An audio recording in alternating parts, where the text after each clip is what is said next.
Hi friends, వీడియోలో చూపిస్తున్న విధంగా థ్రెడ్ లెవెల్ని అడ్జస్ట్ చేసుకోవాలి. ఇక్కడ నార్మల్ ఫుట్ని తీసేస్తున్నా. ఈ నార్మల్ ఫుట్ తీసేసిన తర్వాత మనకి ఇందులోనే మిషన్తో కొన్నప్పుడే మనకి అది ఎంబ్రాయిడరీ ఫుట్ వస్తుంది. ఆ ఫుట్ని ఇక్కడ నేను ఫిక్స్ చేస్తున్నా. ఈ బ్లాక్ కలర్ది వస్తుంది. ఇలా దీన్ని ఇక్కడ ఫిక్స్ చేస్తున్నా. బాబిన్లోకి మనము సిల్క్ థ్రెడ్ ఉంటుంది కదా, ఆ సిల్క్ థ్రెడ్ని ఫిలప్ చేసిన, అలాగే పైన కూడా సిల్క్ థ్రెడ్నే పెట్టుకోవాలి.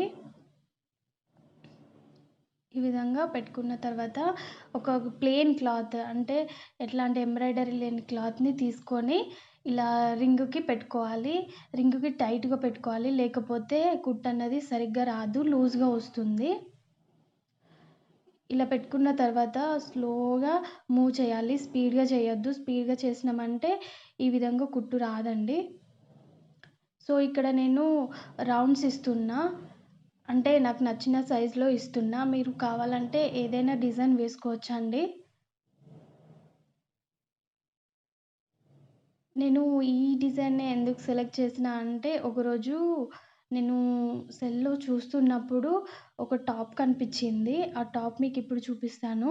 ఆ విధంగా కుట్టాలి అని చెప్పి చూస్తున్నారు కదా, ఈ విధంగా కుట్టాలని చెప్పి నేను ఇలా వేస్తున్నా అనమాట. అంటే ఒకే మోడల్లో లేదు అవి రౌండ్స్ అన్నవి. అందుకే నాకు నచ్చినట్టు, అంటే ఒకటి చిన్నగా ఒకటి పెద్దగా ఈ విధంగా రౌండ్స్ ఇస్తున్నా.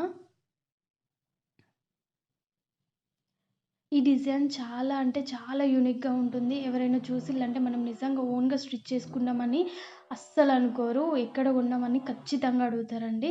ఒక్కసారి మీరు ఖచ్చితంగా ట్రై చేయండి. ఈ విధంగా కుట్టిన తర్వాత ఇప్పుడు చూపిస్తున్నది హ్యాండ్ పార్ట్ అండి. ఈ విధంగా మనం మళ్ళీ రింగ్‌ని పెట్టుకొని టైట్ చేసుకోవాలి. నార్మల్‌గా మనం కట్ వర్క్ చేస్తాం కదా, అదే ప్రాసెస్‌లో చేసుకోవాలండి. చాలా స్లోగా చేయండి. ఈ ప్రాసెస్ చాలా ఈజీ, అంటే చాలా ఈజీ. చాలా జాగ్రత్తగా చేయండి. చూడండి ఎంత బాగొస్తుందో. రియల్‌గా మనము ఓన్‌గా స్టిచ్ చేసినాము ఈ విధంగా అంటే ఎవ్వరు నమ్మరండి.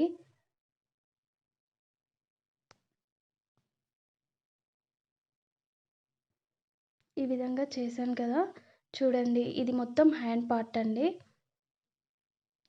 ఎంత బాగొచ్చిందో చూడండి. ఈ వీడియో గనుక మీకు నచ్చినట్టయితే సబ్స్క్రైబ్ చేయడం మాత్రం అస్సలు మర్చిపోకండి. Thank you so much for watching.